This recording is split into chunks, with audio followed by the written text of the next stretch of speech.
आमे किसी रंजन सार किसी गोटे कीर्तन विषय में आम टे चर्चा करवा से कि भाव में कीर्तन करा कहतु मो प्राय 10 वर्ष है मुई कीर्तन करी आसुची ओडिशार प्राय विभिन्न जिलार मो पाखु ऑफर आसी मु बोलीची एवं मोर व्हाट्सएप जो मैंने देखुंट से माने भी आमर गुरु भाई माने देखुंट से माने जड़ित अच्छा ऑनलाइन रे जतले आमर कोरोना समय मु विशेष भाव में परिचित थी आमर ओडिशार विभिन्न जिलूर हो बा भारत बाहर भारत भितर अन्य जेकोसी जगार आसला आमर ओडिया भाई माने जोठी अच्छी समस्ते मो पाखु आईडी पठाती एवं से कीर्तन करी तेणु समस्ते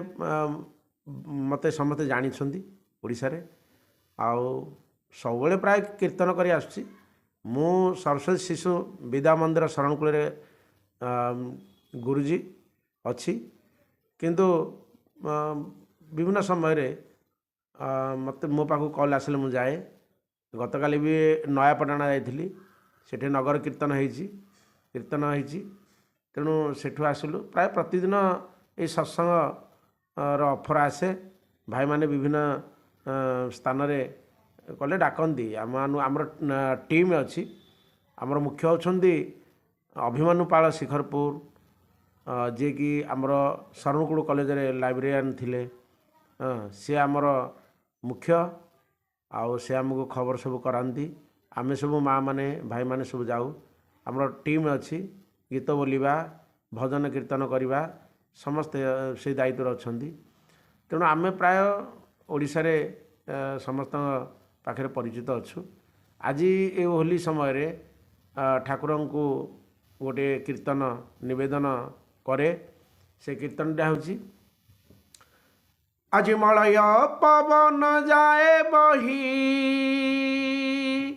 मधुराधा नाम गाई गाई आज भक्त भावे विभोर बंधु रे बांधरे पीरती डर आज पुर रे पली रे प्रेम जुआर आज मलय पवन जाए बही मधुराधा नाम गाई गाई मलय पवन जाए बही मधुराधा नाम गाई गाई आज भक्त भावे विभोर बंधुरे बांधरे पीरती डर आज पुर रे पली रे प्रेम जुआर सत्संगी गुरु भाई माँ मानू मु जय गुरु करुछि आउ होली रो शुभेच्छा भी जनाऊँगी समस्त जीवन सौभाग्यपूर्ण हो आउ ठाकुर समस्त परिवार मंगल करंतु मोर जो माने ये वीडियो देखुंती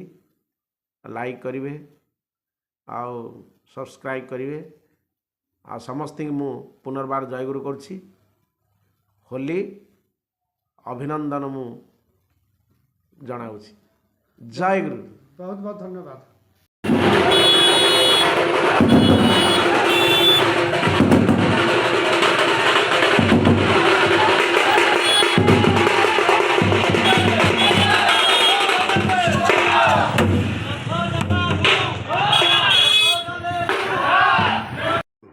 मु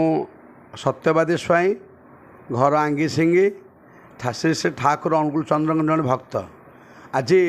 पवित्र होली उत्सव रे समस्त गुरु भाई माने मिसी नियारा आमे रंग खेल खेलुचु आमे प्रति घर को जाऊ जहाँ घरे जाऊ ठाकुर समीप समस्ते दंडामाना है तांकर नाम संकीर्तन करूँ एवं पादरे अबीर दे तांको आमे संबर्धना जनाऊ एवं प्रति भावर आदान प्रदान कर आनंद उत्सव पालू एवं जहाँ घर को जाऊ से मध्य ए रंग खेली आमको विभिन्न प्रकार सुस्वादु मिष्टान्न खाद्य ବ୍ୟଞ୍ଜନ ଆମକୁ ଦେଇ ଆପ୍ୟାୟିତ କରନ୍ତି। ଏ ମାଧ୍ୟମରେ ଆମର ନାମ ସଂକୀର୍ତ୍ତନ ହୁଏ, ପ୍ରଭୁଙ୍କର ନାମ ପ୍ରସାର ହୁଏ, ରଙ୍ଗ ଖେଳ ହୁଏ। ଏବଂ ଏ ରଙ୍ଗ ଏକ ରଙ୍ଗ ଯେ କି ଆଜି ଏଇ ବସନ୍ତ ରୋଗର ନିରାକରଣ ପାଇଁ ରଙ୍ଗଟାକୁ ଆମେ ଖେଳାଯାଏ। ତେଣୁ ଏଇ ଅବିର ଫଗୁ କିନ୍ତୁ ଇଏ କେମିକାଲ ରଙ୍ଗ ଖେଳାଯାଏ ନାହିଁ। ତେଣୁ ଆମେ ଶ୍ରୀ ଠାକୁର ଅନୁକୂଳ ଚନ୍ଦ୍ରଙ୍କ ଯେତେ ଭକ୍ତ ଅଛୁ ଆମେ ସମସ୍ତେ ଗୋଟିଏ କଥା ଆମେ ନିଷ୍ପତ୍ତି କରିଛୁ, ନାମ ସଂକୀର୍ତ୍ତନ କରିବା, ପ୍ରତି ଘର ଯିବା, ଠାକୁରଙ୍କ ସମୀପରେ ଦଣ୍ଡାମାନ ହେବା ଏବଂ ରଙ୍ଗ ଖେଳିବା, ପ୍ରଭୁଙ୍କୁ ଦେବା। ଆମେ ଉଭୟଙ୍କର ଭିତରେ ସ୍ନେହ ସମ୍ପର୍କ ବାନ୍ଧିବା। ଏ ହେଉଛି ଭାଇଚାର କଥା। ଏ ହେଉଛି ଆମ ରଙ୍ଗ।